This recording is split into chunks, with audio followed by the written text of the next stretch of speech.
sudah tamat belum ya? Sudah, dokter. Oke, terima kasih. Nah, ya, Bismillahirrahmanirrahim. Jadi untuk penyakit pada leukosit dan sistem retikuloendotelial ya. Ini mungkin mengingatkan kembali tentang eh, mekanisme pembentukan dari sel darah di dalam tubuh kita. Secara umum kita bisa bagi menjadi dua sel lain ya, yaitu stem cell mieloid dan limfoid ya.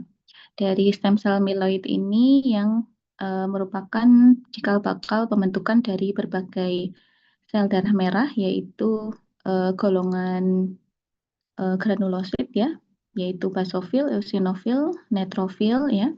Kemudian juga monosit ya, serta platelet yang berasal dari megakariosit, serta sel darah merah atau eritrosit.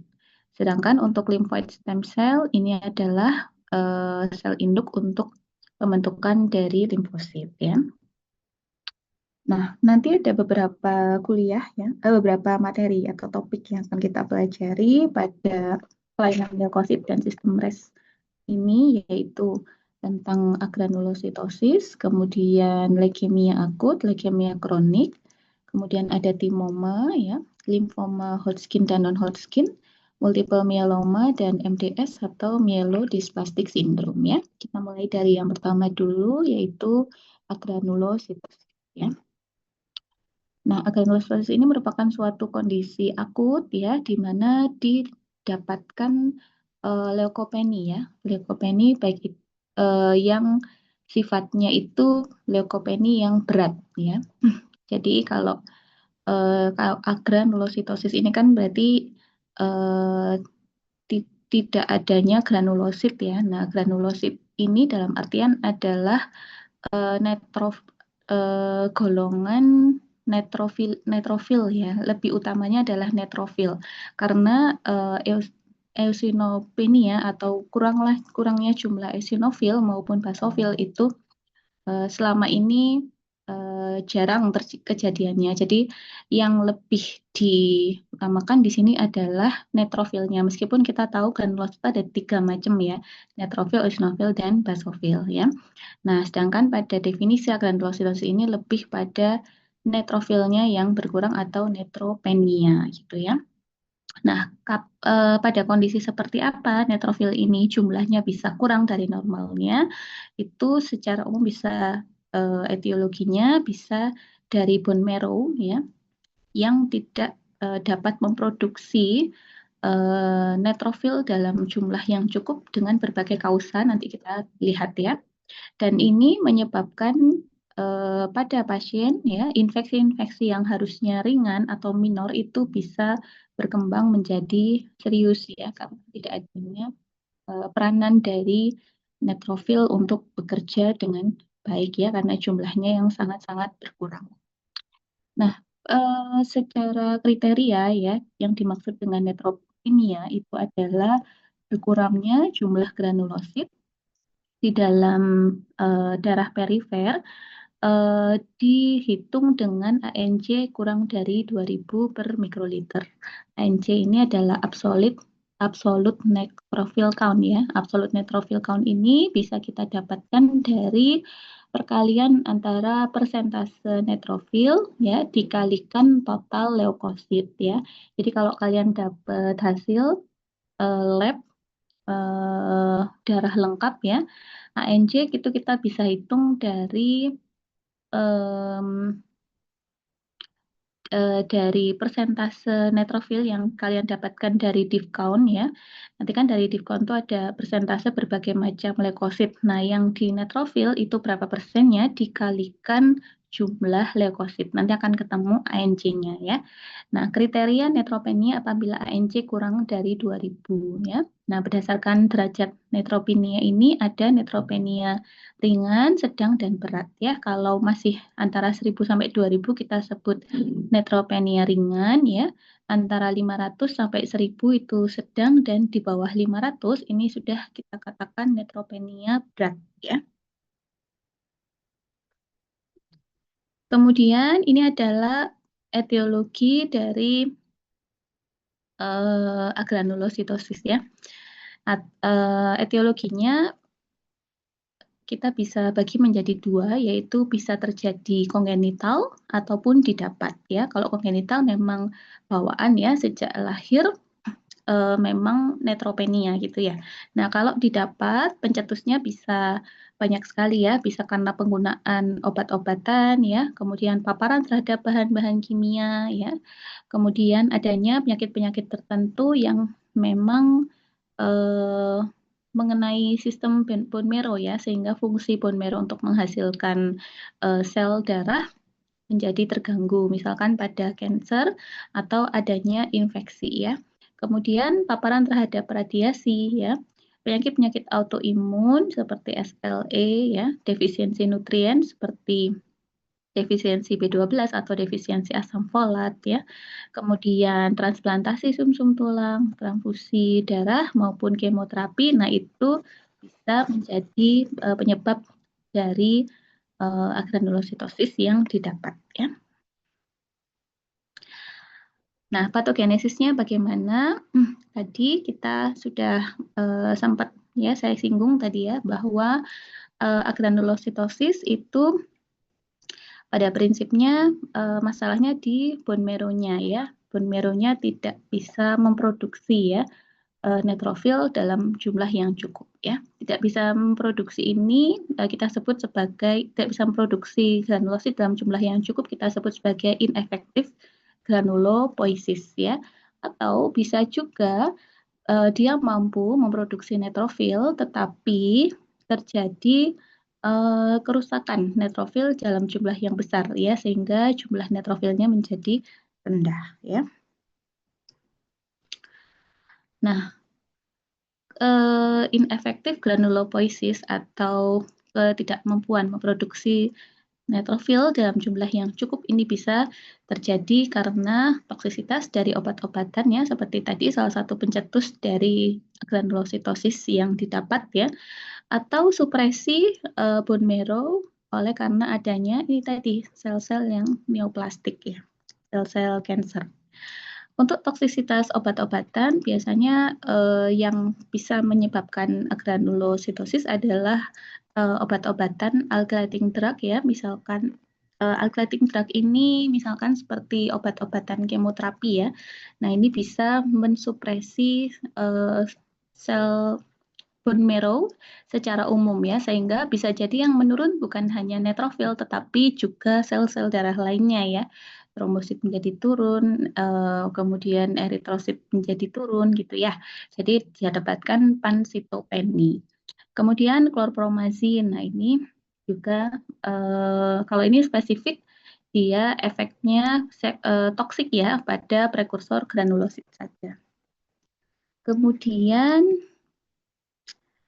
nah, ini nanti bisa dibaca ya, ternyata banyak jenis obat-obatan yang bisa menyebabkan destruksi dari neutrofil ya, sehingga memicu terjadinya agranulositosis. Misalkan obat-obatan anti epilepsi ya, obat-obatan anti tiroid, antibiotik seperti chloramphenicol, cotrimoxazole, penisilin ya, kemudian obat-obatan sitotoksik, NSAID, antipsikotik, antidepresan maupun allopurinol.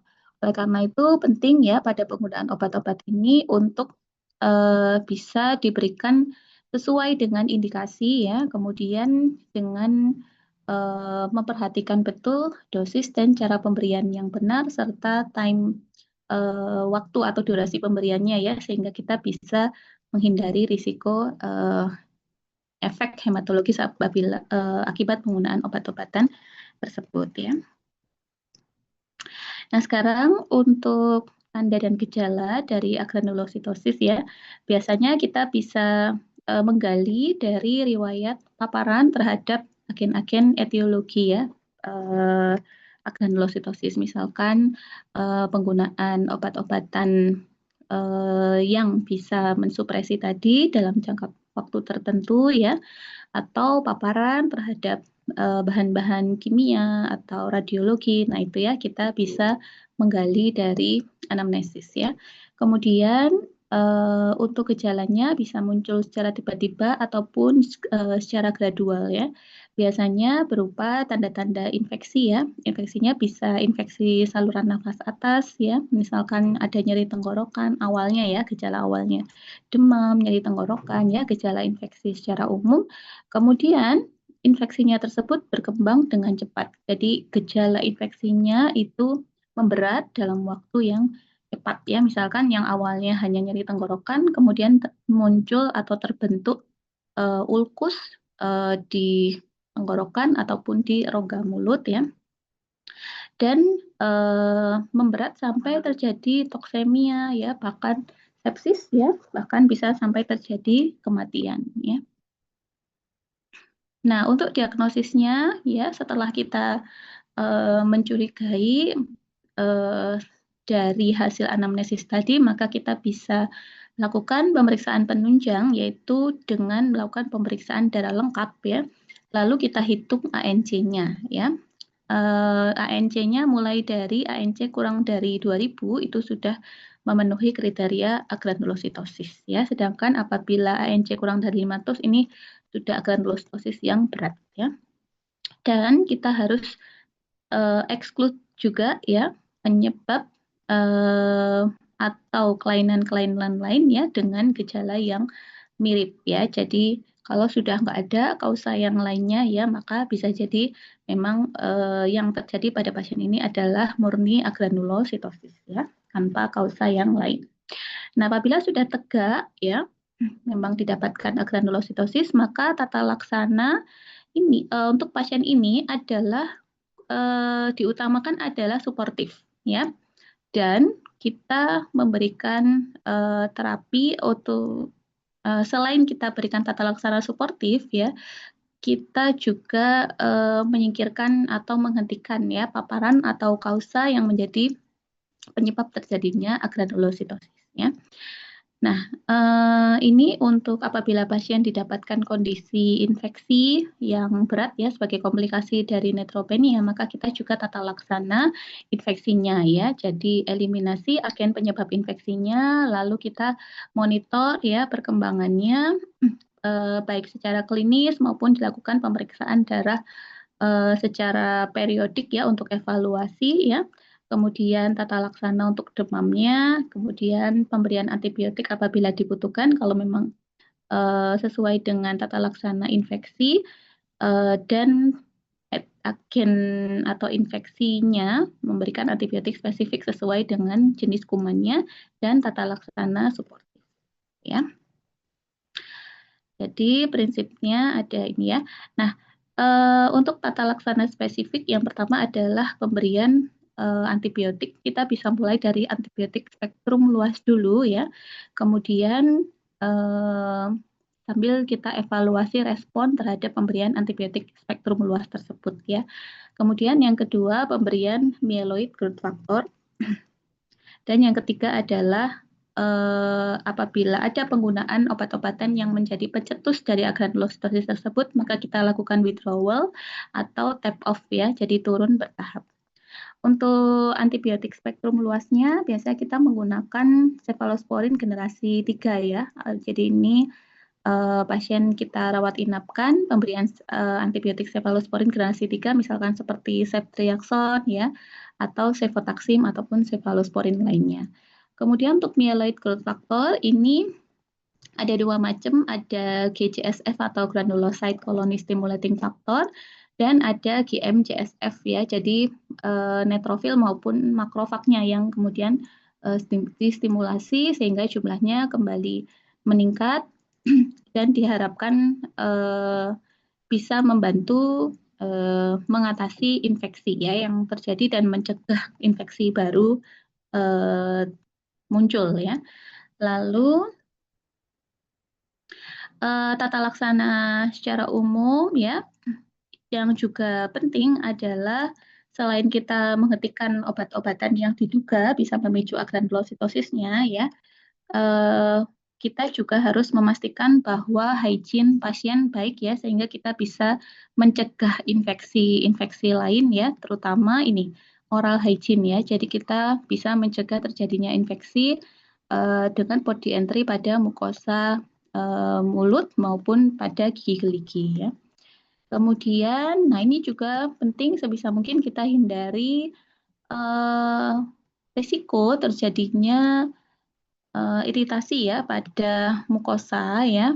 Salah satunya adalah menghindari pengukuran temperatur dari rektal ya supaya tidak ada gesekan dan mengurangi risiko masuknya kuman. Kemudian kalau pasien mengalami konstipasi atau untuk mencegah terjadinya konstipasi kita bisa memberikan obat-obatan untuk melunakkan feses ya sehingga menghindari konstipasi dan menghindari BAB yang keras yang khawatirnya bisa memicu terjadinya luka ya yang menjadi port di entry masuknya kuman.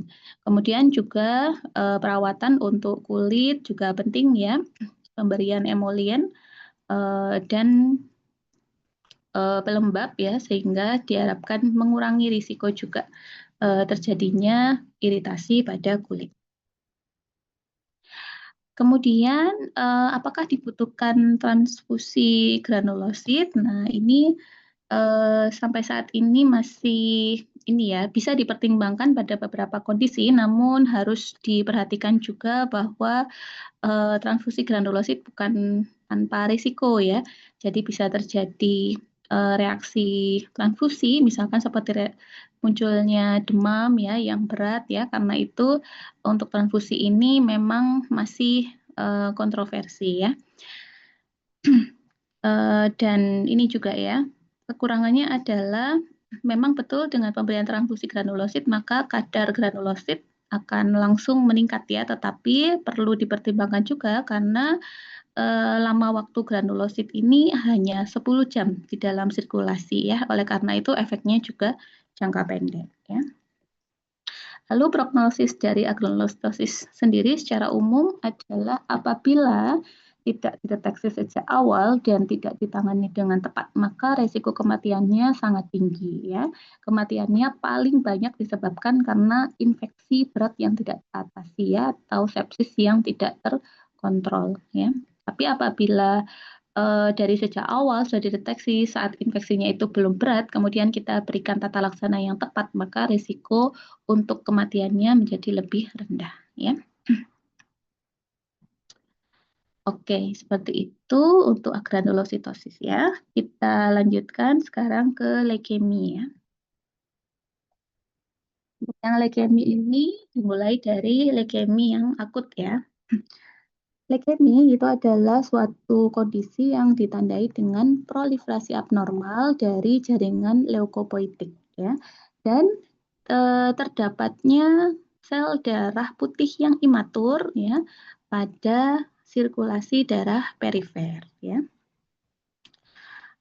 Karena adanya leukopoietik sel yang berproliferasi secara terus-menerus, progresif, ya, tidak terkontrol, maka sel-sel darah putih yang imatur ini akan mendominasi ya atau jumlahnya sangat banyak di dalam sumsum tulang sehingga dia bisa mengganggu pembentukan sel-sel darah yang lainnya ya.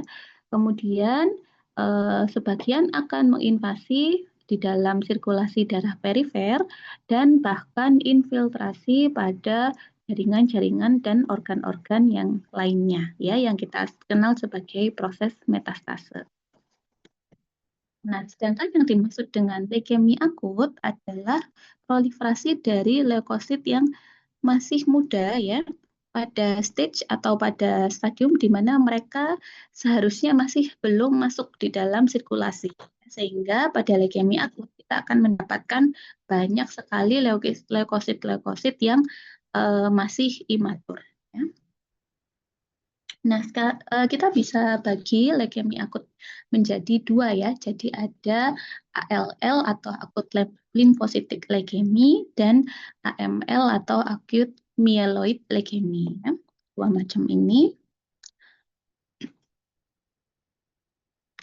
Nah, untuk leukemia akut ya, ini kan secara umum tadi ada limfositik dan ada mielositik ya. Nah, ini berdasarkan tipe dari selnya ya. Ada lymphoblastic leukemia, myeloblastic leukemia, mielomonositik, monositik, promielositik, eritroid, dan megakaryositik pneumonia ya. Nah, jadi sebenarnya banyak, tetapi yang paling banyak adalah dua ini, limfoblastik dan mieloblastik pneumonia. Kita bisa lihat banyak sekali didapatkan pada anak-anak untuk tipe yang ALL atau limfoblastik pneumonia ya. Limfoblastik leukemia, maaf.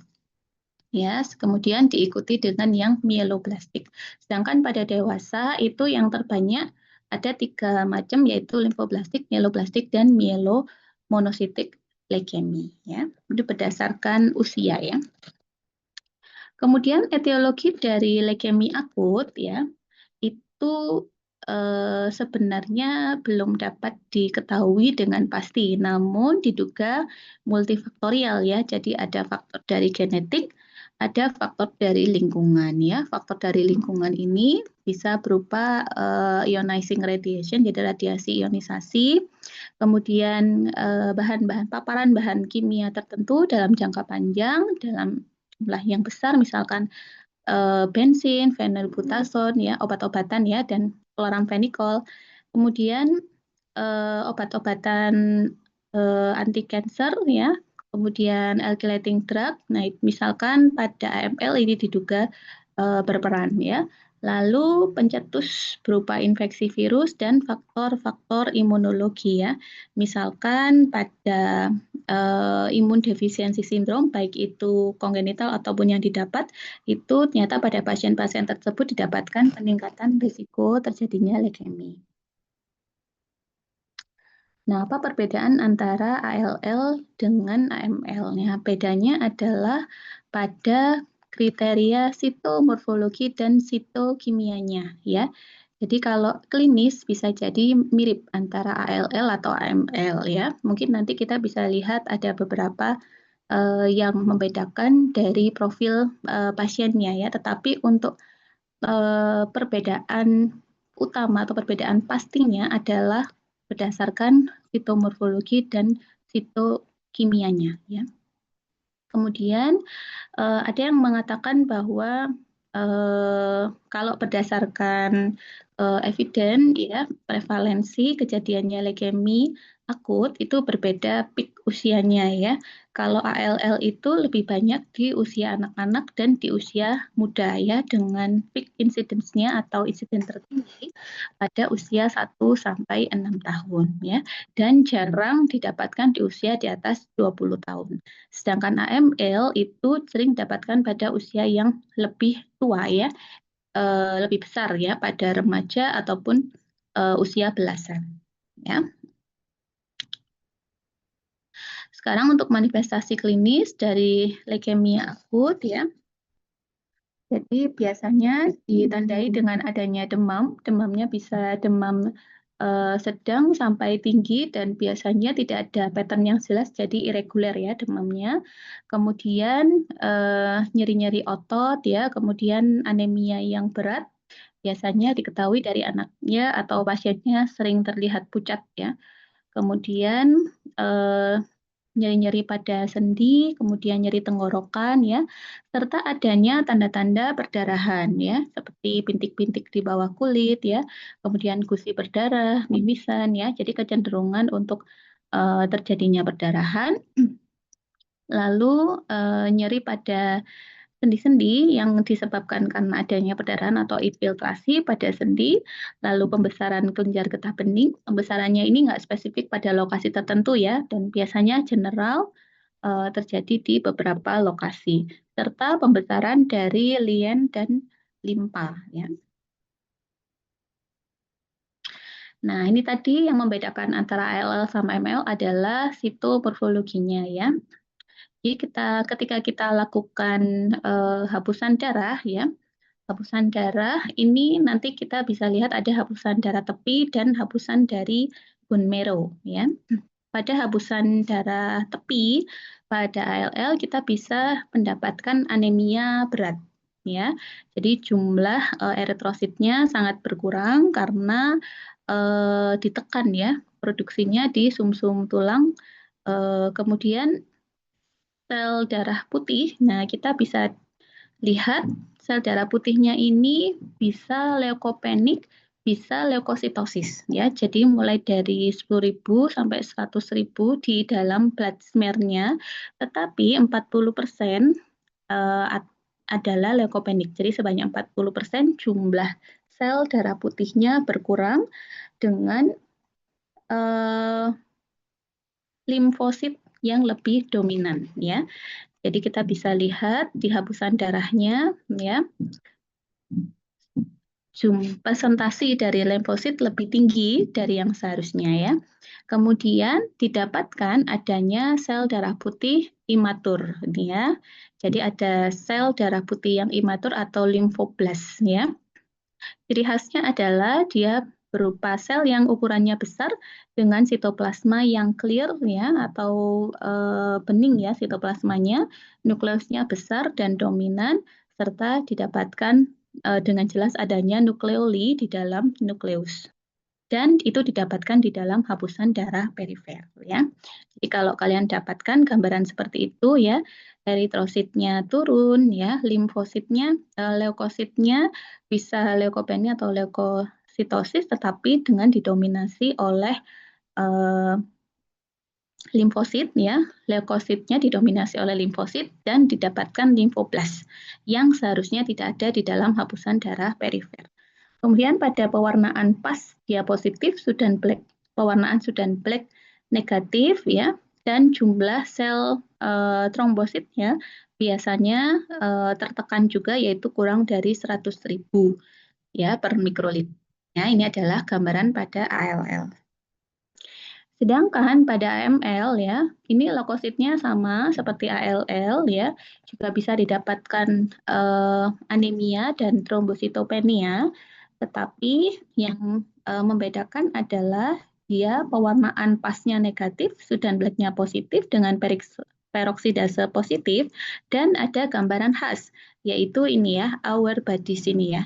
Auer Badis ini adalah struktur yang didapatkan akibat adanya sel mieloblast ya. Jadi lain sel mieloid ya yang masih muda didapatkan di dalam darah perifer. Ya, itu pada 10 sampai 20% didapatkan aware bodies. Ya, kalau ada aware bodies ini hampir pasti diagnosisnya adalah AML. Itu ya. Nah, di samping hapusan darah perifer, kita juga membutuhkan pemeriksaan penunjang lain, yaitu aspirasi dari sumsum tulang, kemudian dilakukan hapusan. Ya. Nah, pada hapusan sumsum tulangnya, pada ALL didapatkan sangat didominasi oleh limfoblas, sedangkan kalau AML didominasi oleh myeloblas. Ya, jadi bedanya ada di situ.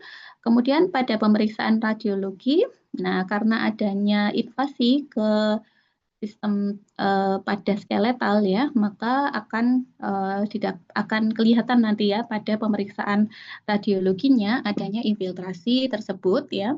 Kemudian ada osteoporosis yang diffuse, elevasi periosteal ya, lesi-lesi osteolitik ya, maupun radiolucent metaphyseal bands ya. Itu akan tampak pada pemeriksaan radiologi menggambarkan adanya infiltrasi dari sel-sel leukemik tersebut pada skeletal. Kemudian ada pemeriksaan immunophenotyping ya, pemeriksaan genetik ya, maupun kita deteksi langsung dari pemeriksaan sitogenetik ya ditandai adanya abnormalitas pada kromosom. Kemudian ini ada klasifikasi ALL berdasarkan FAB atau French American British ya, ada ALL L1, L2, L3 ya. L1 ini dia selnya limfositnya berbentuk kecil-kecil dan seragam. Kemudian L2 ukuran selnya lebih besar dan bervariasi. Sedangkan kalau ALL L3 itu ukurannya lebih besar, bervariasi dan ada vakuol di dalamnya atau kita sebut bubble-like feature ya. Jadi setiap subtype itu memiliki karakteristik sel yang berbeda ya, dan apabila dicek ya ternyata juga punya immunophenotyping masing-masing. Jadi pada sel-sel ini dia membawa antigen pada permukaannya yang berbeda satu sama lain ya. Karena itu deteksinya bukan hanya dari morfologi selnya, tapi kita juga bisa melakukan pemeriksaan immunophenotyping ya. Kemudian, nah, jadi kalau kita lihat secara immunofenotyping ada dua imunologi yang utama, yaitu pre sel pre sel pre-B ya, B limfosit ya maksudnya ya, limfosit B, dan pre-T sel. Jadi ada pre limfosit B dan limfosit T ya. Sedangkan yang limfosit B ini kita sebut sebagai Burkitt's lymphoma. Nanti kita bisa lihat dan jadi dengan pemeriksaan immunophenotyping ini akan bisa membantu kita menentukan jenis dari ALL-nya ya, ALL yang mana? Karena setiap tipe ALL ini memiliki prognosis yang berbeda-beda dan beberapa sensitif terhadap bahan obat-obatan kemoterapi tertentu sehingga bisa menjadi panduan kita untuk menentukan terapi yang tepat ya.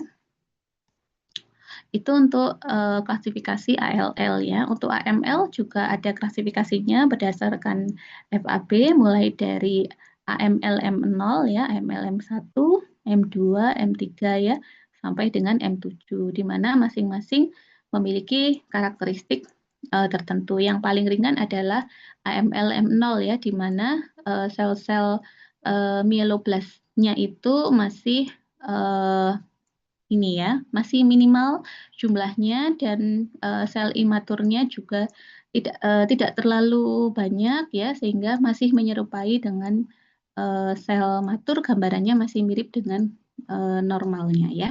Tapi makin bertambah nanti semakin bervariasi, leukeminya makin berat ya. Bahkan yang ini ya, yang semakin berat tuh maturasinya semakin ini ya, tidak didapatkan sel yang matur di dalam jaringan darah, dalam sirkulasi darah perifer.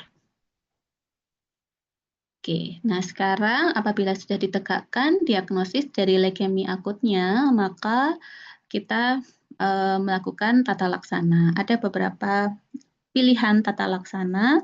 Yang utama adalah kemoterapi, ya. Lalu yang kedua adalah transplantasi sumsum tulang, ya. Untuk kemoterapinya ini biasanya kita lakukan kombinasi beberapa obat kemoterapi ya, sehingga nanti diharapkan efeknya bisa sinergis dan kita bisa meminimalisir efek samping ya, lalu bisa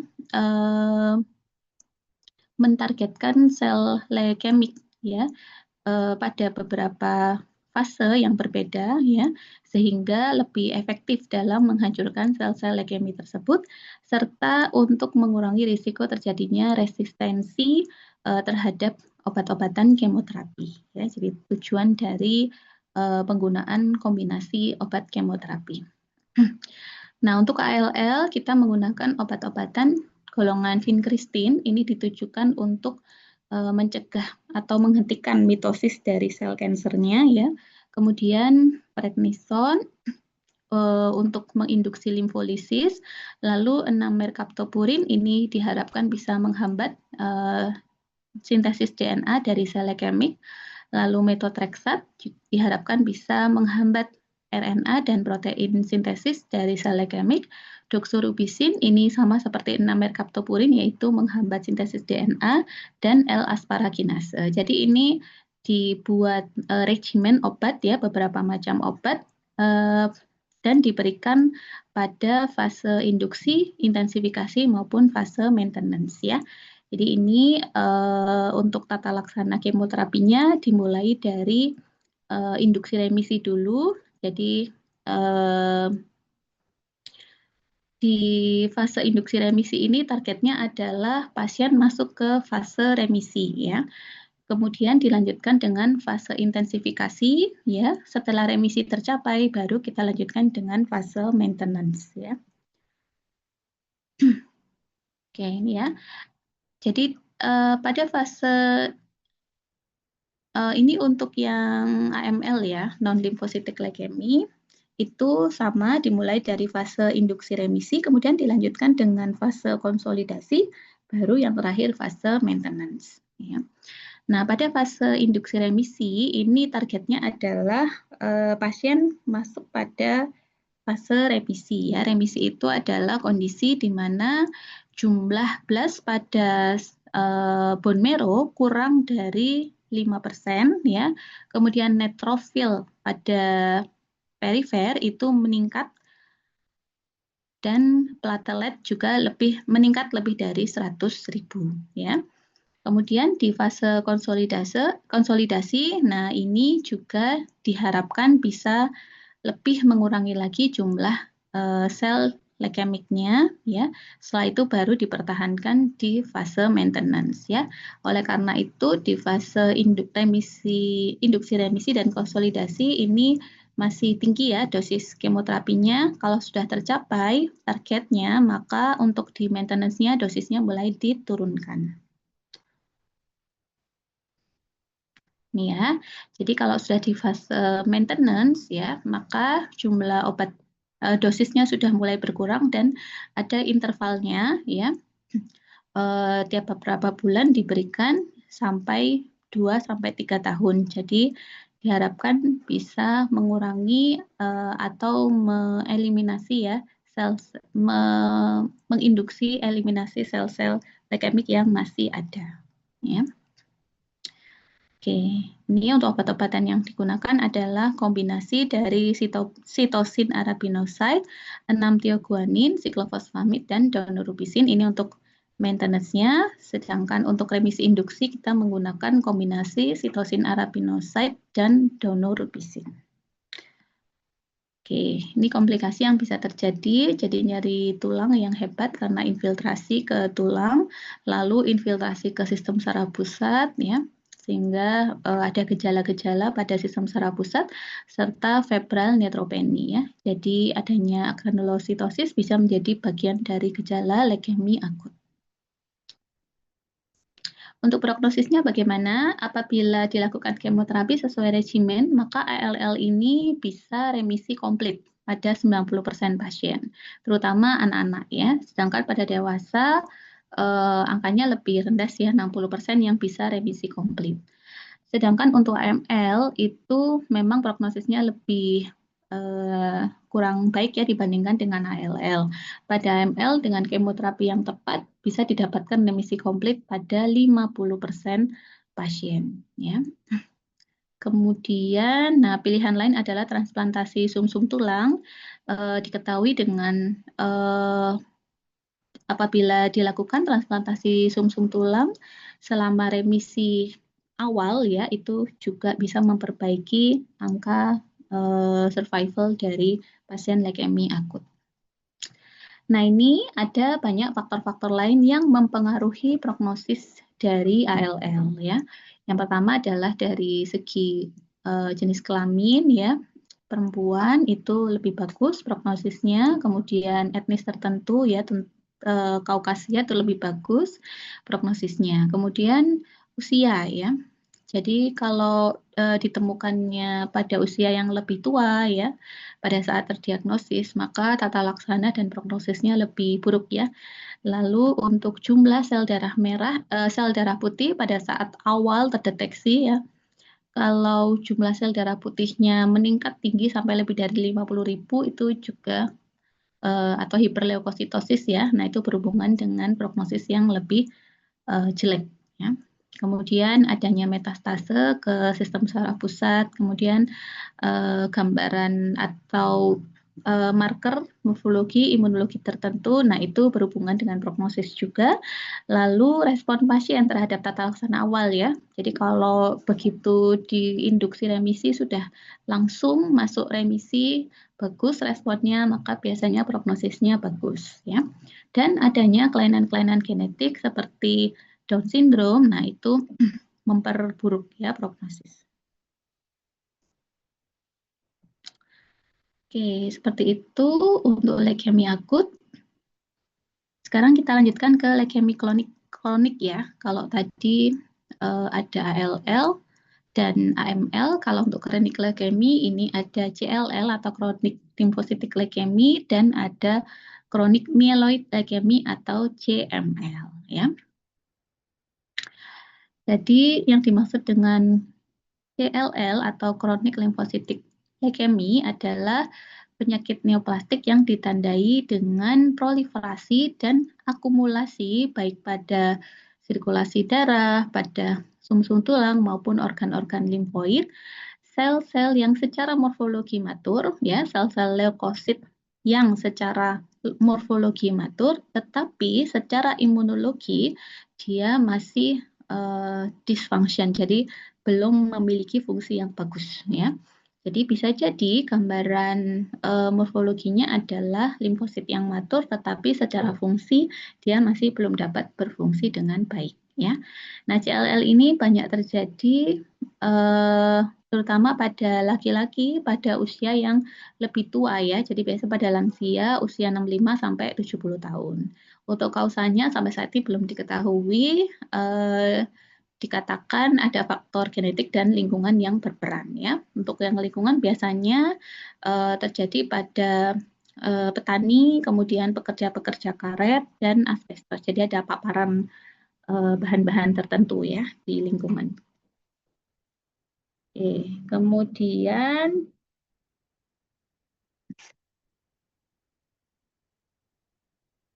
nah ini untuk masih melanjutkan CLL ya. Jadi di situ ada proliferasi dalam jumlah besar, terutama adalah klon sel B ya. Jadi limfosit B ya, di mana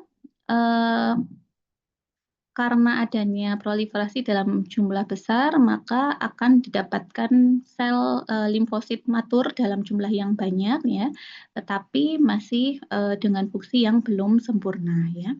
Kemudian pada CLL juga didapatkan peningkatan protein namanya BCL2. BCL2 ini merupakan protein anti-apoptotik ya, sehingga sel-sel yang ya, harusnya kalau dia tidak berfungsi dengan baik, biasanya harusnya kan secara normal akan diinduksi untuk mengalami apoptosis. Nah, itu adalah peranan dari BCL2 ya. Tetapi BCL2-nya ini itu adalah peranan dari sel untuk menginduksi apoptosis diregulasi oleh BCL2. Tetapi kalau BCL2 ini jumlahnya lebih banyak ya, dia lebih mendominasi sehingga karena dia sifatnya anti-apoptotik, maka mekanisme ini tidak berjalan ya, sehingga selnya limfosit-limfosit tersebut tidak mengalami apoptosis dan semakin terakumulasi jumlahnya ya.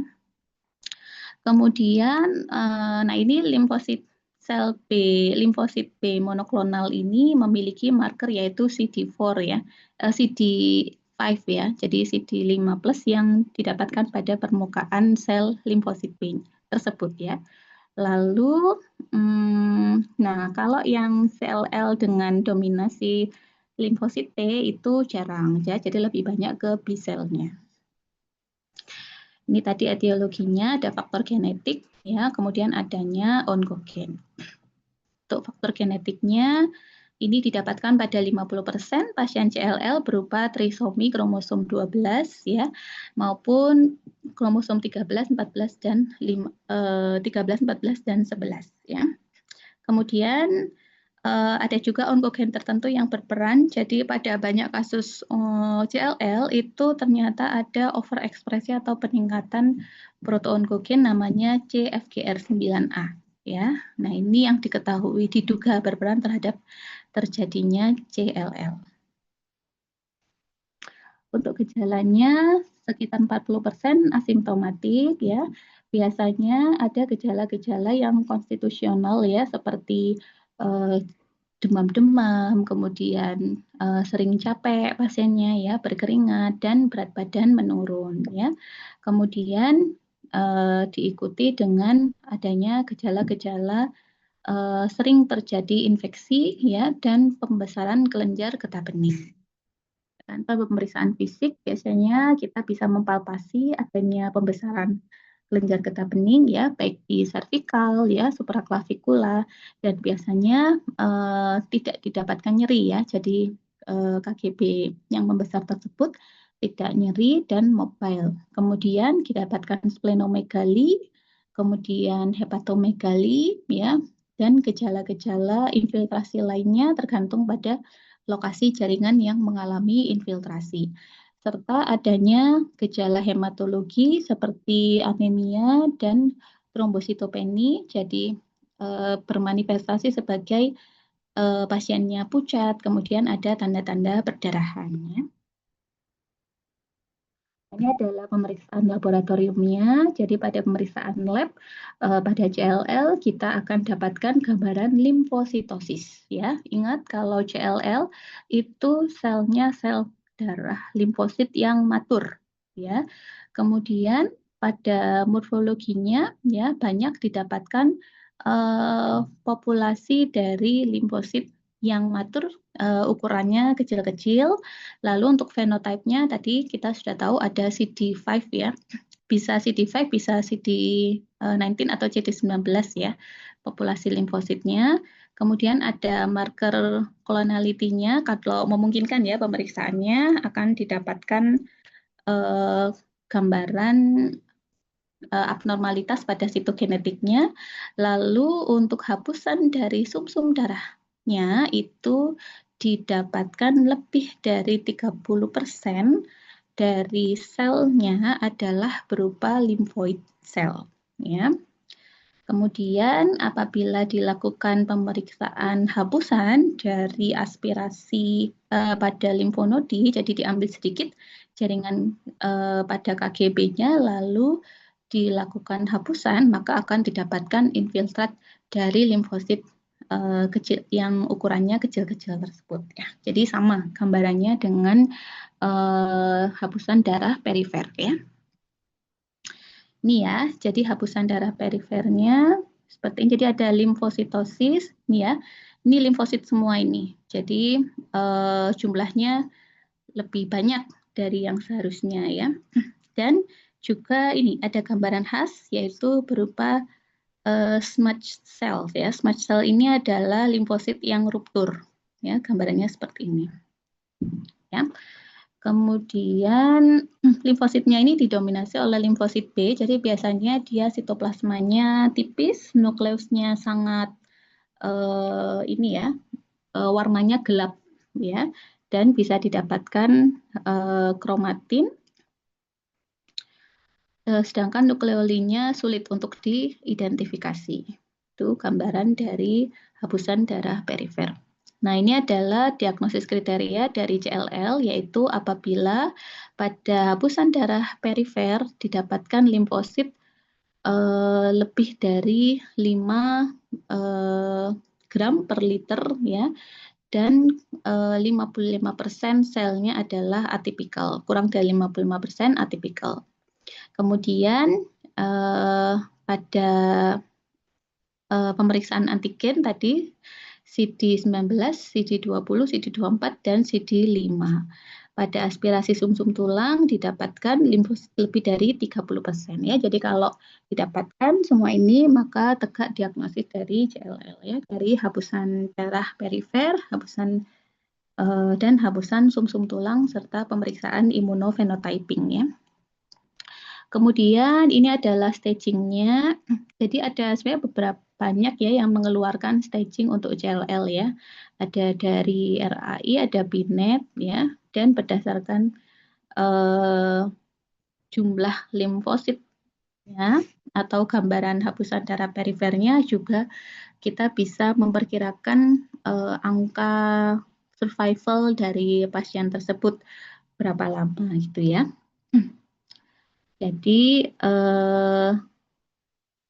kalau pada stadium ini ya, berdasarkan RAI, stadium 0 kalau didapatkan limfositosis lebih dari 15.000, jadi limfositosis saja, tapi kalau sudah disertai keterlibatan dari kelenjar getah bening, ya, maka sudah masuk stadium 1. Kalau didapatkan organomegali ya, seperti splenomegali ya. Kemudian ada infiltrasi ke jaringan yang lain ya, kita sebut masuk ke stadium 2. Lalu apabila didapatkan anemia HB kurang dari 11 ya, itu masuk stadium 3. Dan kalau didapatkan trombositopenia, trombosit kurang dari 100.000 masuk ke stadium 4. Ya. Ini makin lama survivalnya makin berkurang. Ini untuk komplikasi yang bisa terjadi autoimun, hemolitik anemia, ya, pure cell aplasia. Nah, ini semuanya adalah efek yang disebabkan karena dominasi ya dari limfoid selnya sehingga dia mengganggu sel lain hematologi lainnya ya, sehingga eritrosit produksinya terganggu, terjadi anemia, demikian juga trombositnya terganggu, terjadi trombositopenia dan terjadi bleeding ya. Kemudian granulositnya juga terganggu, produksinya terjadi granulositopenia ya. Kemudian otomatis karena tadi sel-selnya tidak berfungsi dengan baik, tidak menjalankan fungsi imunnya dengan baik, juga akan terjadi manifestasi klinik infeksi yang berat ya. Oke, ini untuk tata laksananya. Jadi prinsip tata laksananya di fase awal bisa watch and wait dulu, kemudian diberikan monoterapi. Monoterapi pilihannya adalah glukokortikoid, kemudian L-gating agent, dan terapi analog purin ya, misalkan seperti fludarabin, cladribin, maupun pentostatin. Lalu kombinasi kemoterapi, ini jadi tergantung stage-nya ya. Kombinasi kemoterapi misalkan seperti klorambusil atau siklofosfamid dikombinasi dengan prednison ya, ataupun pilihan kombinasi lainnya. Kemudian monoklonal antibody apabila tersedia kita bisa berikan golongan alemtuzumab ataupun rituximab ya. Ini spesifik terhadap sel dengan marker tertentu ya. Lalu splenektomi sesuai indikasi dan radioterapi bisa dipertimbangkan apabila dengan kemoterapi responnya kurang baik ya. Kemudian alternatif lainnya adalah transplantasi dari stem cell ya. Kemudian vaksin untuk pencegahan infeksi yang lebih berat dan terapi suportif ya. Oke, jadi kalau ini sekarang CML ya, atau chronic myeloid leukemia. Kalau tadi CLL yang berproliferasi secara tidak terkontrol adalah limfoid selnya. Kalau CML ini sesuai dengan namanya mieloproliferatif ya, jadi proliferasi dari mieloid ya. Jadi terjadi produksi dan proliferasi tidak terkontrol dari granulosit ya. Granulositnya terutama granulosit yang matur ya, didominasi dengan neutrofil ya. Tapi bisa juga pada beberapa kondisi basofil dan eosinofilnya juga meningkat ya. Nah, ini yang perlu digarisbawahi pada CML itu terjadi fusi dari dua gen, yaitu gen BCR dan ABL. BCR ini terdapat pada kromosom 22, sedangkan ABL1 ya, didapatkan pada kromosom 9, sehingga fusi dari dua gen ini menghasilkan gen BCR-ABL1. Nah, gen yang abnormal ini yang diduga berperan terhadap terjadinya proliferasi berlebihan dari myeloid cell pada CML ya. Nah, kromosom dari gen yang berfusi tadi itu didapatkan pada kromosom abnormal ya. Jadi abnormal kromosom 22 disebut sebagai Philadelphia kromosom ya. Oh, kok nggak ada gambarnya ya. Nanti coba kalau misalkan ini bisa saya tambahkan gambarnya ya. Kromosom Philadelphia ini ya. Jadi ada protein fusi BCL-ABL yang yang berperan terhadap terjadinya CML. Ini untuk epidemiologinya, jadi kasusnya adalah 1-2 kasus per 100.000 orang, banyak didapatkan pada usia range-nya ya, mediannya adalah pada usia 55 tahun dan seringkali asimptomatik di awal. Ini adalah faktor resikonya yaitu paparan radiasi terionisasi ya. Nah, ini untuk fasenya. Jadi biasanya fase awal itu asimptomatik, durasinya antara 5 sampai 6 tahun. Nah, setelah itu masuk ke advance phase ya. Jadi fase advance ini sudah mulai muncul gejala ya, dimulai dari fase akselerasi selama 6 sampai 9 bulan lalu diikuti dengan blast crisis. Nah, ini pada saat ini biasanya gejalanya memburuk secara signifikan di mana median survival-nya hanya 3 sampai 6 bulan kalau sudah terjadi blast crisis. Ini adalah manifestasi klinis dari CML ya. Jadi bisa didapatkan 20 sampai 50% itu asimptomatik ya. Kemudian ada gejala-gejala konstitusional sama seperti CLL tadi ya. Jadi pasiennya nyeri-nyeri ya, gampang lelah ya, kemudian berat badan turun, sering berkeringat ya.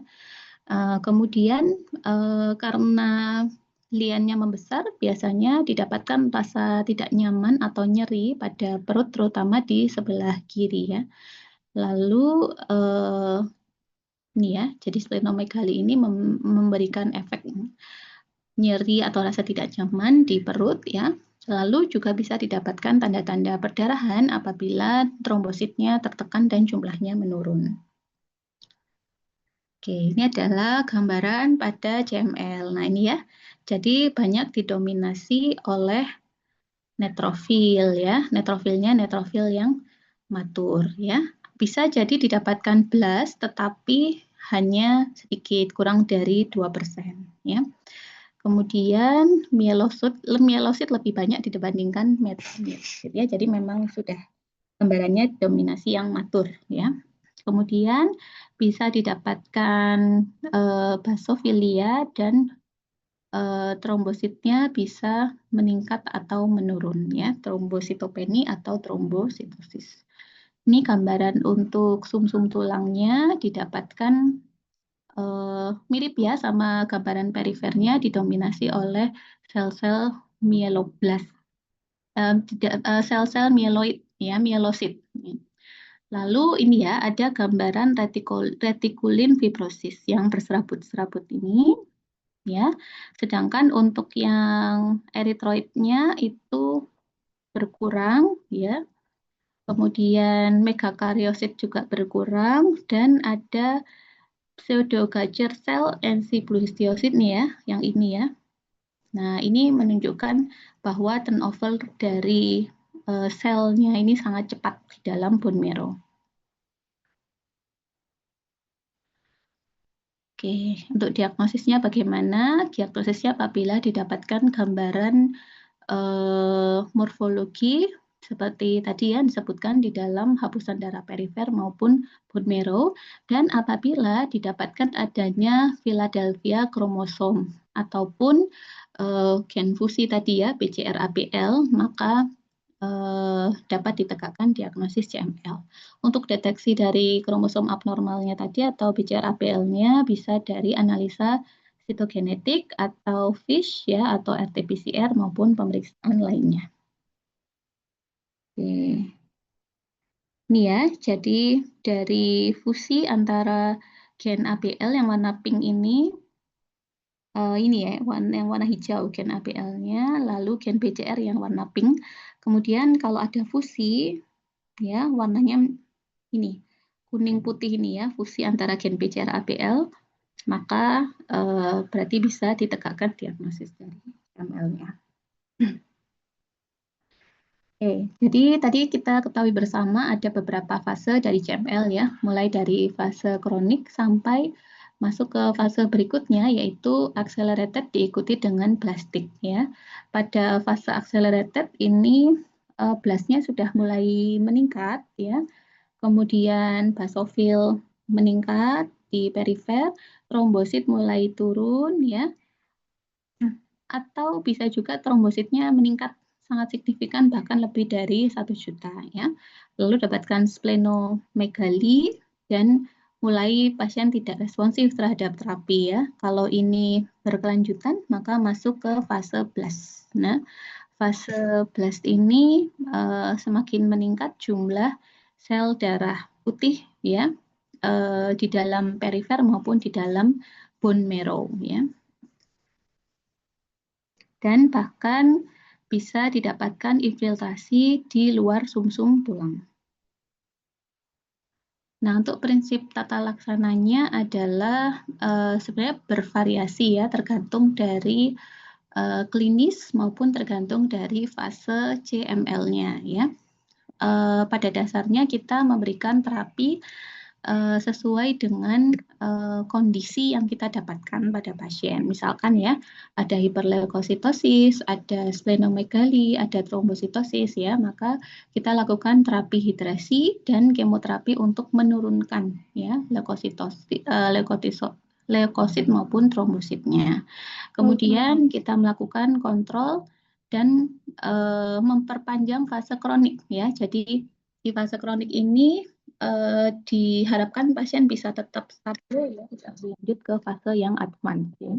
Dengan apa? Pemberian obat-obatan inhibitor tirosin kinase, misalkan seperti imatinib, dasatinib maupun nilotinib, ini diharapkan bisa memblok ya dari jalur BCR-ABL tadi.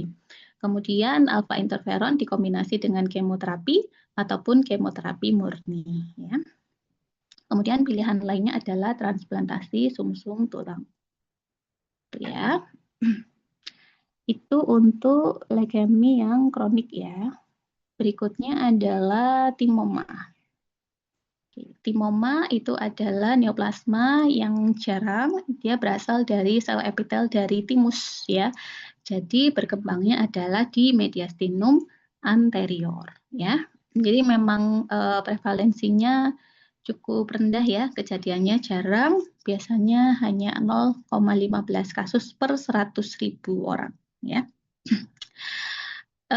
Timoma ini terdiri dari 20%, jadi neoplasma pada mediastinum ya 20% itu penyebabnya adalah timoma ya, terutama pada mediastinum anterior itu 50% disebabkan oleh timoma ya. Dan bagian besar timoma itu tidak berdiri sendiri ya, jadi dia seringkali menjadi bagian dari sindrom paraneoplastik ya. Jadi sindrom paraneoplastik itu ada timoma, ada miastenia gravis, ada red cell aplasia, kemudian pemphigus, dan imunoglobulin defisiensi. Jadi kalau ada 5 macam ya gejala ini ya, 4 ini ditambah timoma ya, kita sebut sebagai paraneoplastic syndrome. Gejala klinis timoma 50% asimptomatik, biasanya ditemukan secara kebetulan pada saat dilakukan ronsen ya. Lalu 30% ada gejalanya terjadi akibat adanya tekanan atau invasi lokal yaitu pada mediastinum anterior. Jadi ya struktur-struktur yang ada di situ ya yang akhirnya terlibat, misalkan terjadi vena cava superior syndrome, kemudian pasien mengalami batuk, nyeri dada ya, disfonia atau disfagi. Lalu sekitar 20-70% berhubungan dengan penyakit autoimun. Ini klasifikasi dari timoma, ada low grade thymic carcinoma dan ada high grade thymic carcinoma. Pada low grade thymic carcinoma itu ada diklasifikasikan lagi berdasarkan jenis selnya ya. Jadi ada basaloid, mucoepidermoid, sama well differentiated squamous cell type. Untuk yang high grade itu ada anaplastik, clear cell, pluridifferentiated, sarkomatoid maupun small cell atau neuroendocrine type. Jadi di high grade sendiri juga jenisnya banyak ya. Lalu ada klasifikasi lain yaitu Massaoka ya. Klasifikasi Massaoka ini berdasarkan invasi dari massa tumornya ya. Kalau berdasarkan klasifikasi Massaoka ada dari stadium 1, 2, 3, 4A sampai 4B. Yang stadium 1 itu tumor atau massa dari timomanya ini masih berada di dalam kapsul ya dan tidak ada invasi baik itu makroskopik maupun mikroskopik. Pada stage 1 ini bisa ditreatment dengan FVC komplit. Kemudian kalau stage 2 ini sudah mulai terjadi invasi pada jaringan di sekitar ya. Jadi di di jaringan lemak sekitar mediastinum atau di pleura ya. Jadi sudah melewati kapsulnya. Nah, biasanya kalau seperti ini tidak cukup hanya dengan eksisi komplit, tapi dilanjutkan juga dengan radioterapi ya. Lalu pada stage 3 ini sudah terjadi invasi pada struktur yang lebih jauh, jadi di perikard, kemudian di pembuluh darah besar ya, di vena, misalkan di vena cava ya, lalu pada paru ya. Kalau stadium 4A itu sudah mulai metastase lebih jauh lagi ya. Jadi yang ke pleura ya, bisa ke pleura bahkan ke perikardial yang lebih luas. Nah, ini maka dibutuhkan debulking surgical ya. Jadi benar-benar pengambilan massa plus jaringan sekitarnya ya dilanjutkan dengan radioterapi dan kemoterapi untuk tata laksananya. Kemudian yang stadium 4B ini hematogen metastasenya sudah jauh ya, baik secara limfogen maupun hematogen ya. Oke. Kemudian untuk diagnosisnya kita bisa tegakkan dari biopsi ya.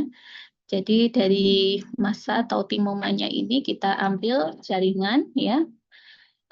Lalu kita lakukan pemeriksaan histopatologi ya. Nanti akan ketemu gambaran sel timomanya yang mengalami proliferasi dan anaplastik. Lalu CT scan pada dada ya, atau toraks CT scan itu akan bisa diketahui adanya pembesaran dari timusnya dan apabila ada invasi ke jaringan sekitarnya. Ini untuk tata laksananya, surgery bisa kalau masih stage 1, 2 ya, itu masih bisa dilakukan surgery. Kemudian kombinasi dengan radioterapi ya. Jadi sifatnya radioterapi ini adjuvan ya, terapi tambahan mulai stadium 3 sampai 4. Lalu kemoterapi menggunakan regimen doxorubicin, cisplatin, siklofosfamid dan ifosfamid. Ini juga diharapkan bisa membantu di fase awal untuk mengecilkan mass atau massa timomanya sebelum dilakukan terapi ya, ataupun sebagai terapi kombinasi setelah dilakukan surgical ya. Untuk prognosisnya bagaimana itu tergantung dari karakteristik tumornya ya. Kalau sifatnya masih benign, masih kecil ukurannya, ya masih belum invasif dan masih berada dalam kapsul, maka prognosisnya masih bagus ya. Tapi kalau sudah stadium lebih lanjut ya, sudah mulai ada infiltrasi ke jaringan sekitar bahkan metastase jauh, maka prognosisnya menjadi lebih buruk ya. Oke, demikian untuk yang timoma ya. Ini saya lanjutkan dengan non-Hodgkin lymphoma atau kita kenal sebagai NHL ya. Jadi non-Hodgkin lymphoma ini adalah sekelompok penyakit di mana terjadi limfoma maligna ya.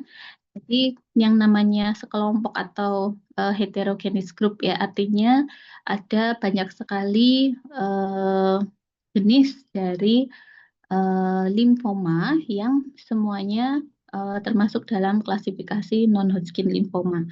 Banyak ini artinya bervariasi dari segi morfologi, immunophenotypingnya, sitogenetiknya itu akan berbeda-beda, tapi nanti kita lihat ya prinsipnya yang mana saja yang termasuk dalam NHL ya.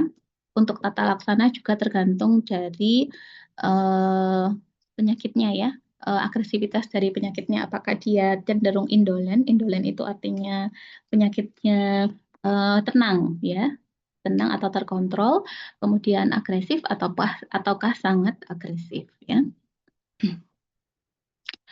Oke, jadi ini berdasarkan disease behavior dari NHL itu ada golongan yang indolen. Indolen itu berarti limfomanya itu dia tumbuhnya lambat.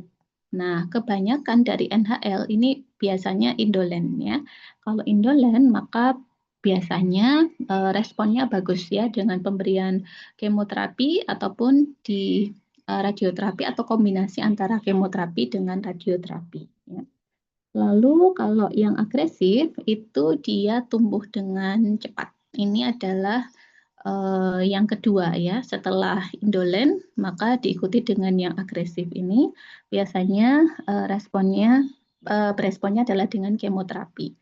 Lalu ada yang very agresif ya. Very agresif ini dia tumbuh dengan sangat cepat dan ini hanya sebagian kecil dari NHL aja yang seperti ini. Nah, ini biasanya yang risikonya lebih besar ya, morbiditasnya lebih tinggi ya. Oke, ini nanti mungkin bisa dibaca ya. Ini adalah spektrum dari NHL, klasifikasi dari limfoma ya.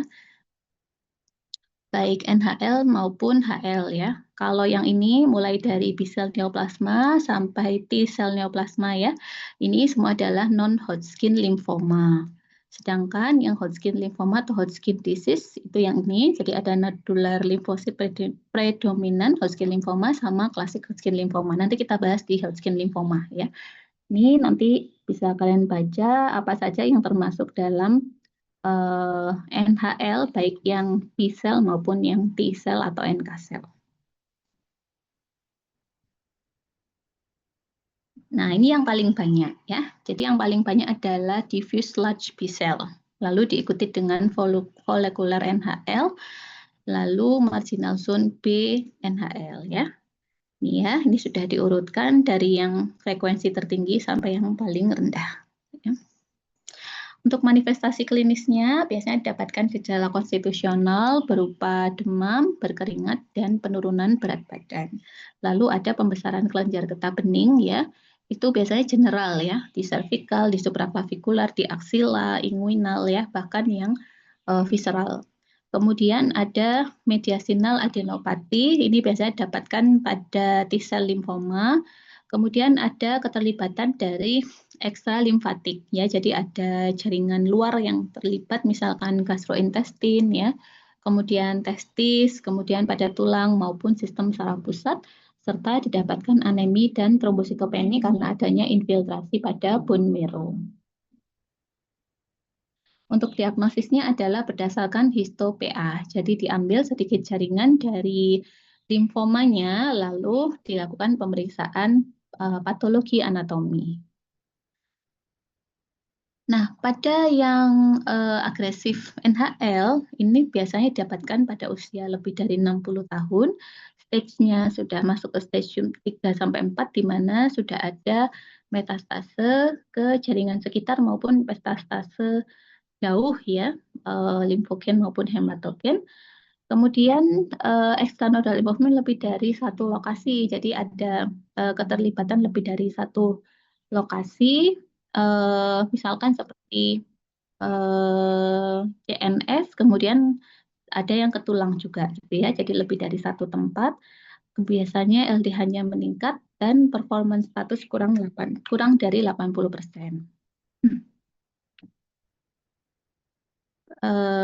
Ini ya. Jadi ini adalah scoring untuk menilai risiko atau prognosis dari NHL ya. Jadi kita bisa menghitung dari 3 parameter ini, yaitu performance statusnya, kemudian LDH-nya, kadar LDH di dalam tubuh, dan stadiumnya. Ya, ini nanti akan masuk dikelompokkan dalam kelompok low risk, low intermediate, high intermediate maupun high risk. High risk itu semakin tinggi ya, maka akan risiko mortalitasnya semakin tinggi. Untuk tata laksana dari NHL ini adalah kemoterapi, terapi ablatif, dan stem cell hematopoietik. Kita mulai dari yang indolen NHL ya. Kalau indolen ini tata laksananya karena dia indolen itu artinya tenang ya, tidak ada gejala klinis yang signifikan, itu biasanya kita bisa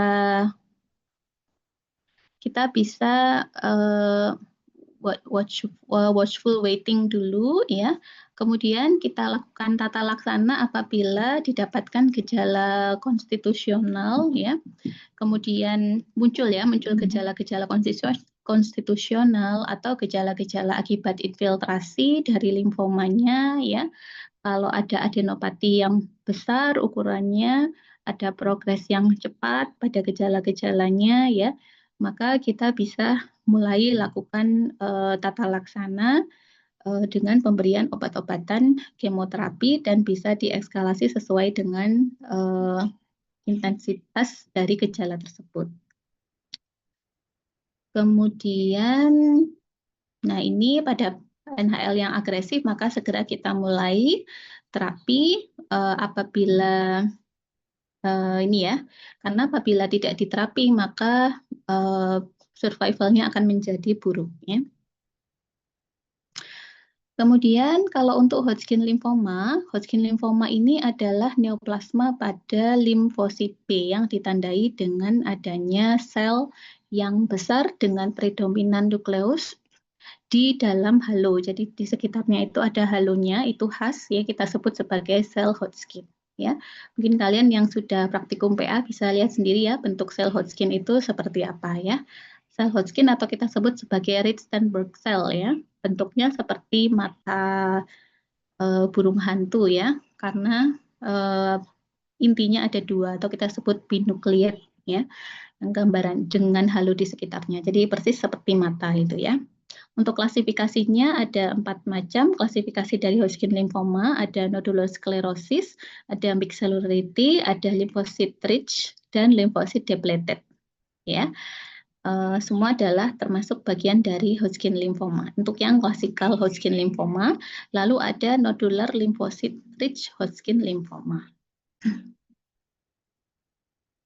Oke, untuk epidemiologinya ada 2 peak atau 2 puncak usia ya, di mana angka HL-nya itu lebih tinggi, yaitu pada sekitar usia dekade 2 sampai 3 ya, kemudian pada dekade 5 sampai 6 ya, lebih banyak didapatkan pada laki-laki, kemudian terutama ya pada pasien yang dalam kondisi imunodefisien. Untuk faktor resikonya tidak ada faktor resiko khusus yang diketahui, tetapi diduga ya meningkat pada pasien-pasien yang pernah terinfeksi EBV ya, kemudian pasien HIV maupun pekerja-pekerja kayu ya. Lalu ada faktor genetik juga yang berperan, di mana kalau ada anggota keluarga yang pernah mengalami Hodgkin lymphoma maka 5 kali risikonya lebih besar untuk mengalami Hodgkin lymphoma juga ya. Ini ya, jadi berhubungan dengan EBV, infeksi EBV itu Epstein-Barr virus ya. Ini diduga berperan meningkatkan risiko terjadi Hodgkin lymphoma, terutama yang mixed cellularity ya, yang tipe mixed cellularity. Kemudian penggunaan growth hormone jangka panjang, lalu ras tertentu lebih tinggi ya, ras kulit putih lebih besar resikonya untuk terjadi Hodgkin lymphoma dibandingkan dengan kulit hitam maupun ras Asia. Oke, ini untuk gejala klinisnya biasanya dapatkan pembesaran kelenjar getah bening yang terlokalisir dan tidak nyeri ya, baik itu di leher, di mediastinum maupun di lokasi lainnya. Kemudian ada gejala sistemik, kita sebut B-symptom ya, B-symptom atau gejala konstitusional berupa demam, berkeringat malam hari, dan penurunan berat badan yang tidak jelas penyebabnya, serta adanya gejala-gejala lain yang tidak spesifik ya, jadi fatigue, kemudian ada gejala batuk, nyeri dada, nyeri perut ya, itu gejala lainnya tidak khas ya. Kemudian ini untuk stagingnya, jadi stagingnya dari 1 sampai 4, kalau yang stage 1 itu hanya limfonodi atau KGB lokal aja yang terlibat dan pada satu lokasi saja ya. Lalu pada stadium 2 itu pada lebih dari satu lokasi dan bisa melibatkan ekstra organ ekstra limfositik, organ ekstra limfatik ya, organ ekstra limfatik. Lalu yang stadium 3 itu sudah melibatkan lien, jadi ada pembesaran lien atau splenomegali dan organ ekstra limfatik lainnya, jadi ada 2 macam ya. Kemudian yang keempat itu sudah ada metastase yang lebih luas di organ ekstra limfatik maupun ke jaringan yang jauh lokasinya dari limfonodi yang terlibat. Ya. Kemudian ini untuk HTOPA-nya, jadi ada gambaran Hodgkin sel Hodgkin atau Richtenberg cell ya. Jadi dia ada gambaran sel limfosit ukuran besar dengan binukleus dan nukleusnya dikelilingi oleh halo ya. Kemudian ini kalau diwarnai ini ya, ini Richtenberg cell-nya ini. Jadi kayak dua mata ini ya. Nah, ini kalau diwarnai dengan pewarnaan spesifik si D30 akan positif yang warna kecoklatan ini ya. Oke, kemudian ini perbedaan karakteristik antara Hodgkin lymphoma dan non-Hodgkin lymphoma ya. Dari segi usia tadi kalau yang Hodgkin kan bimodal ya. Jadi ada dua peak di mana dia lebih tinggi. Kemudian dari segi gejala klinisnya itu biasanya kalau Hodgkin itu awalnya localized dulu, kalau NHL itu langsung diffuse ya. Kemudian dari penyebarannya yang NHL lebih random dibandingkan yang HL. Ya, kemudian dari lokasi kelenjar getah bening yang membesar, ya, biasanya kalau untuk yang Hodgkin lymphoma ini diawali dari yang cervical dulu, ya, sering melibatkan cervical ya, bahkan bisa terjadi ball neck appearance. Sedangkan kalau NHL lebih banyak di mukosa, ya, jadi di area Waldeyer's ring.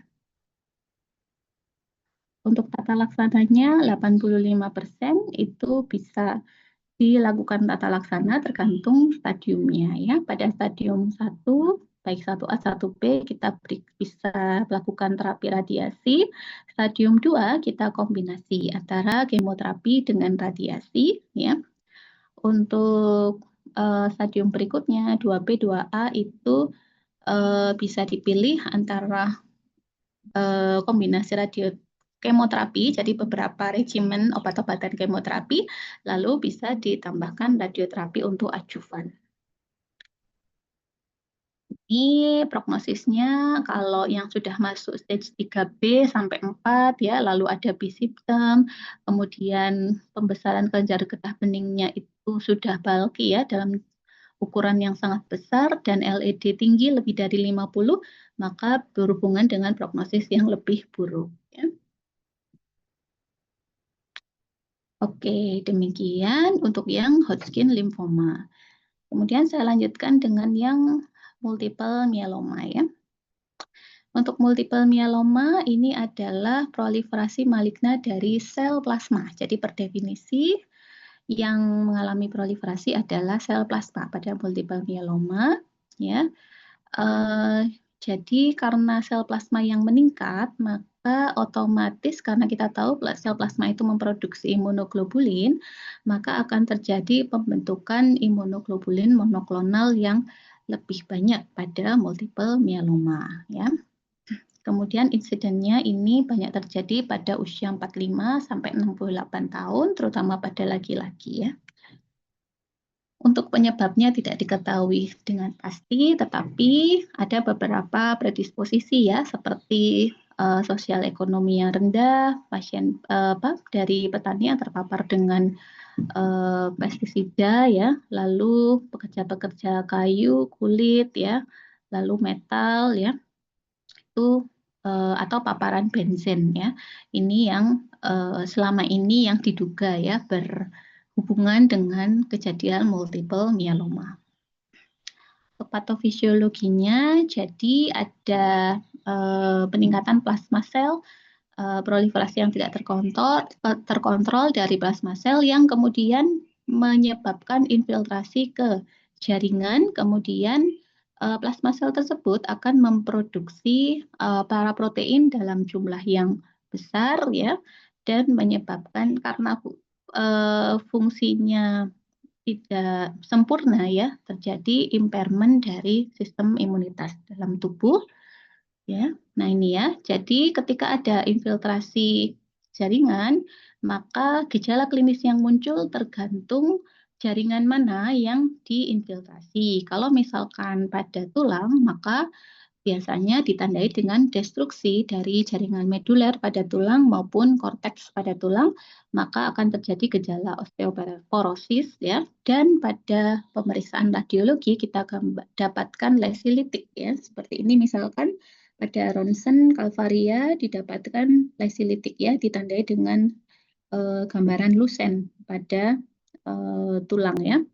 Lalu destruksi pada tulang ya.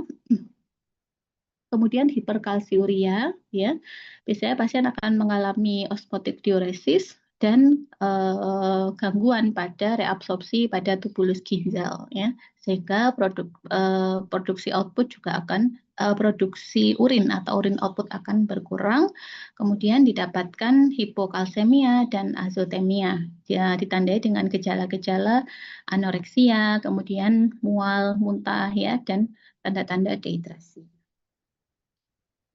Kemudian, nah ini ya, jadi paraprotein akan meningkat signifikan ditandai dengan peningkatan serum globulin. Jadi kalau dicek kadar globulin dalam tubuh itu meningkat signifikan, sedangkan albuminnya turun.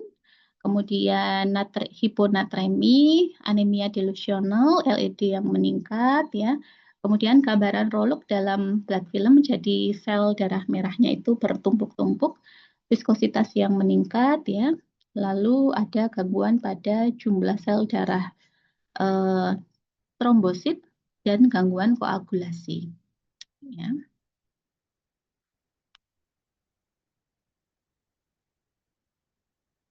Oke, kemudian tanda gejala lainnya adalah karena plasma sel ini memproduksi imunoglobulin, ya, maka akan terjadi peningkatan monoklonal imunoglobulin atau kita sebut sebagai M protein. Ya. M protein ini terdiri atas IgA, IgD, IgG, ya, semua jenis imunoglobulin ya meningkat dalam jumlah yang besar. Kemudian incomplete immunoglobulin ya itu juga akan meningkat dan terdisposisi di dalam organ-organ misalkan pada ginjal ya, kemudian juga bisa tersekresi pada urin. Tapi 1% dari multiple myeloma itu termasuk jenis yang non sekretor. Jadi dia plasma proteinnya meningkat, tetap sel plasmanya meningkat, tapi tidak punya fungsi dalam memproduksi imunoglobulin ya, sehingga kadar imunoglobulinnya tidak meningkat secara signifikan. Ya, jadi ini pada multiple myeloma populasi sel plasmanya meningkat ya. Normalnya mereka akan memproduksi imunoglobulin. Ini pada kondisi normal ya. Tetapi pada multiple myeloma ya, karena kadar atau jumlah sel B-nya itu plasma sel ya yang meningkat signifikan, ini akan menyebabkan kerusakan pada jaringan ya, di mana sel plasma monoklonal tersebut akan memproduksi imunoglobulin monoklonal yang cukup banyak ya, kemudian ini akan menyebabkan gangguan pada berbagai macam organ karena infiltrasi secara langsung maupun tidak langsung. Pada ginjal akan mengganggu fungsi ginjal atau terjadi renal insufficiency sehingga IFR akan menurun ya. Kemudian pada ini ya tulang ya, karena fungsi dari osteoblast dan ini akan terganggu ya, kemudian aktivitas osteoklas meningkat, maka pada akhirnya terjadi infiltrasi pada tulang ditandai dengan nyeri sendi ya, dan bisa terjadi fraktur patologis ya. Lalu lesi osteolitik pada tulang serta hiperkalsemi karena osteoklas ini akan melepaskan kalsium dalam jumlah besar baik di dalam tulang maupun di dalam darah. Ya. Kemudian anemia ya. Ini nanti bisa dibaca tanda gejala klinis. Ini sama seperti tadi ya. Ini adalah hasil akhirnya ya. Maka akan kita dapatkan tanda-tanda ini dan penyebabnya. Oke ya, ini sama seperti tadi. Jadi gejala klinisnya anemia, general malaise, pasiennya biasanya demam-demam, ada tanda perdarahan, pembesaran kelenjar getah bening, tanda dari hiperkalsemi seperti mual muntah maupun haus ya, tanda dehidrasi, lalu hiperviskositas, tanda gejala neurologi maupun pada tulang. Nah, ini untuk diagnosis multiple myeloma itu ada 3 triasnya ya. Yang pertama adalah plasmasitosis pada sumsum tulang, jadi lebih dari 10%, lalu lesi litik pada tulang ya, dan adanya peningkatan M komponen atau M protein pada serum maupun urin ya. Jadi kalau ada 3 ini ya, ini kita curiga terjadinya multiple myeloma. Kemudian, nah untuk diagnosis juga bisa berdasarkan kriteria diagnosis mayor maupun minor ya.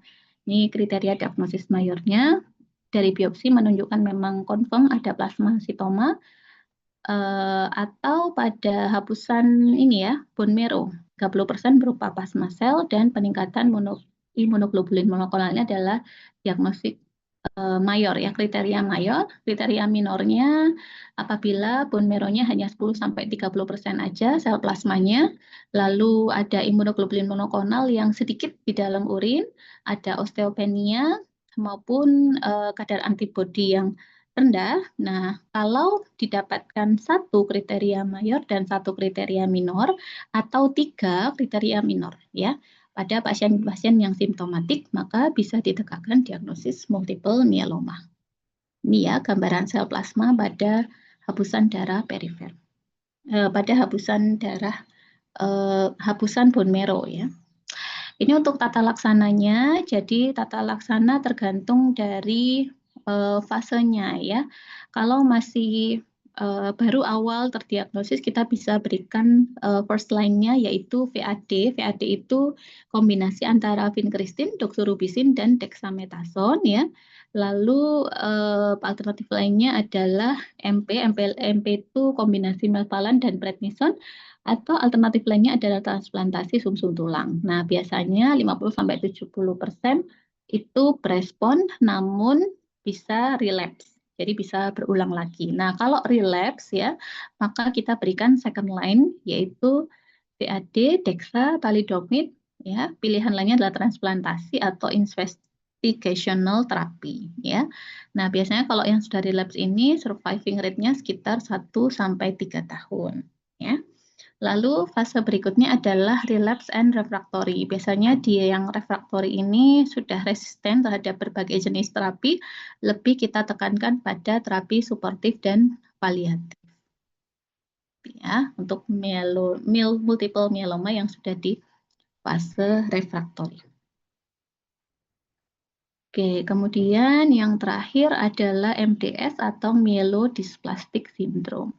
MDS ini juga sama, dia berupa sekelompok kelainan heterogen yang ditandai dengan adanya ini ya, kegagalan sumsum tulang atau bone marrow failure dan adanya displasia pada 1 atau lebih myeloid ya.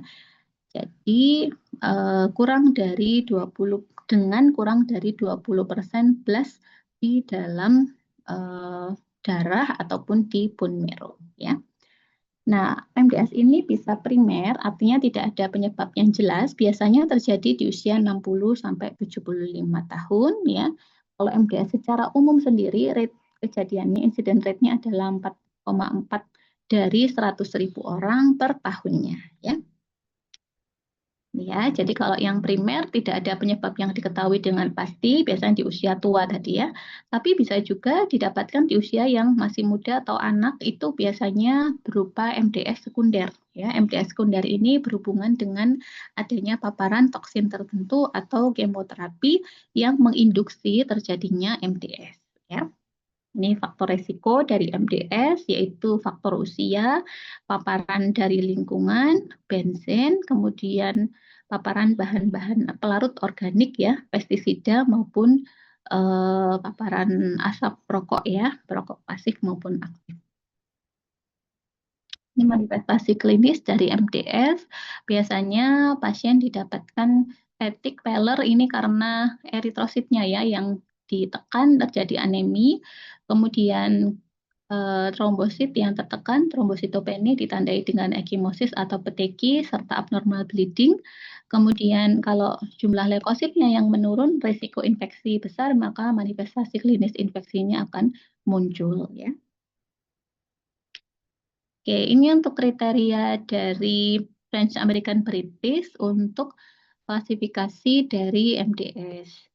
Jadi ada refraktori anemia saja, ada refraktori anemia dengan ring sideroblast, refraktori anemia dengan excess blast ya, dan refraktori anemia dengan excess blast in transformation serta chronic myelomonocytic leukemia atau sudah mengarah pada CML ya. Oke. Ini yang dengan ring sideroblast ya. Nah, tata laksananya bagaimana? Untuk tata laksana dari MDS ini dimulai dari watchful waiting dan supportive care aja. Jadi karena masalahnya adalah di sumsum tulangnya ya. Jadi sel lain yang tertekan itu kita treatment. Misalkan kalau HB-nya turun ya kita transfusi sel darah merah atau PRC. Trombosit turun, kita transfusi TC sesuai indikasi ya. Apabila pada kadar tertentu itu kita lakukan suportif ya. Tetapi kalau masih oke ya, maksudnya profil hematologinya masih aman ya, HB masih di atas 8, neutrofil masih antara 500 sampai 1000, trombosit masih di atas 20.000 ya. Ini kita masih bisa watchful waiting ya. Tetapi kalau sudah muncul sitopenia yang simptomatik ya, maka kita lakukan transfusi sesuai dengan sel lain yang terganggu ya. Ini adalah prinsip tata laksana pada MDS. Kemudian, nah ini nanti ada pengklasifikasian pasien berdasarkan usia dan indeks untuk prognosisnya ya, apakah termasuk kategori yang berisiko atau tidak untuk menentukan apakah perlu high intensity therapy atau low intensity therapy serta supportive care ya. Jadi kalau high intensity artinya pada kondisi yang kurang bagus ya dengan prognosis yang kurang baik, maka kita bisa lakukan rawat inap lalu bisa berikan kemoterapi yang intensif yang berupa obat-obatan kombinasi serta dipertimbangkan transplantasi sel hematopoietik ya. Kalau termasuk dalam low intensity, jadi pasiennya masih stabil, profil hematologinya aman, maka bisa dilakukan rawat jalan ya. Nah, ini bisa dipertimbangkan pemberian growth faktor ya hematopoietik ya, entah itu granulosit ya atau untuk eritrosit maupun trombosit. Kemudian terapi imunosupresif, kemudian bisa dipertimbangkan obat-obatan modifier ya, atau bisa juga kemoterapi tetapi yang low intensity, jadi dengan dosis yang rendah yang tidak intensif ya. Oke ya, seperti itu mungkin yang bisa saya sampaikan untuk yang kelainan sel darah putih ya. Oke. Mohon maaf, ini saya sebentar lagi harus ke rumah sakit. Mungkin kita bisa jadwalkan ini ya, cari jadwal lagi ya untuk kuliah satunya yang tentang